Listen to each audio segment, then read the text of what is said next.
سلام. امروز میخوام به شما آموزش بدم که چطور میتونین یک محیط شبیه ساز پورتئس رو به نرم افزار آردوینو متصل کنیم. برای این کار من توی محیط پورتئس چند تا قطعه سخت افزاری رو به حالت شبیه ساز وارد کردم.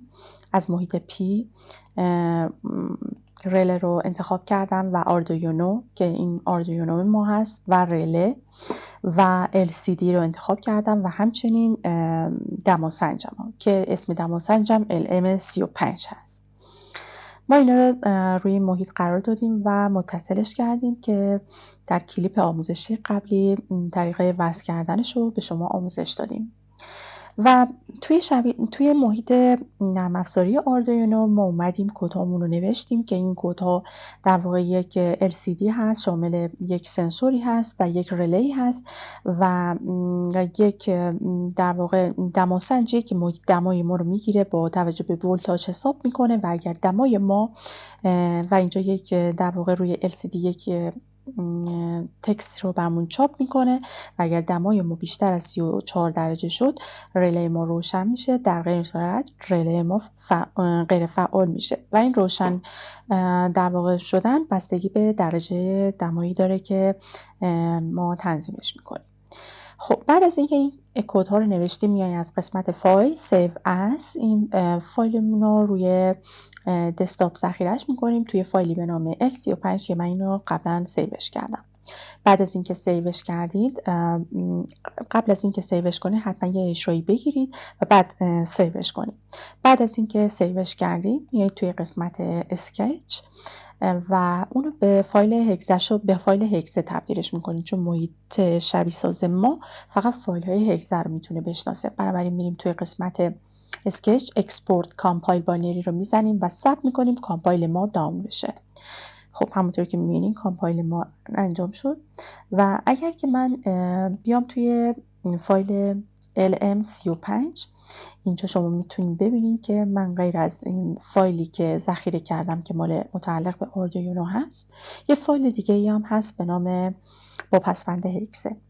من برمیگردم توی محیط شبیه سازم و روی آردوینو دابل کلیک میکنم.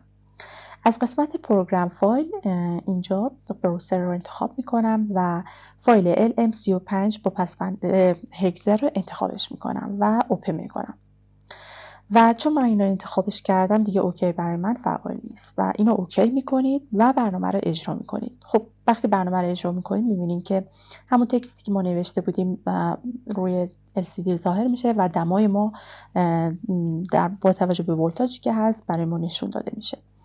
نکته مهمی که بخوام براتون بگم اینه که روی رله که یه رله اینجا شما قرار میدین که من اجازه بدین استوپش بکنم. این رله‌ای که شما اینجا قرارش میدین وقتی دابل کلیک میکنین این رله رو ولتاژش رو باید متناسب با آردوینوتون تغییر بدین. آردوینو من آردوینو اونو بود و من ولتاژش رو این که قبلا اینجا 12 بود رو کردمش 5 ولت چون آردوینو اونو ولتاژش 5 ولت هست. پس حواستون باشه برای رله ولتاژ 5 ولت رو برای آردوینو اونو قرار میدیم. بعد از این کار من برنامه رو اجرا میکنم و شما میبینین که برنامه ما به درستی کار میکنه و اگر من دما رو بیشتر کنم یعنی از 34 بیشتر کنم این رله‌ای که اینجا هست به سمت چپ برمیگرده و پینی که اینجا آبی بود قرمز میشه و اگر من دماسنج رو یک کمی کمتر بکنم مقدارش رو 33 میبینید که رله ما برمیگرده به سمت راست و اون پینی که قرمز رنگ بود آبی میشه و به این صورت شما به این راحتی میتونید محیط شبیه ساز پورتئس رو به محیط نرم افزاری آردوینوتون متصل کنید و دیگه نیاز به خرید و داشتن قطعات اضافه نیست. امیدوارم این کلیپ براتون مفید باشه.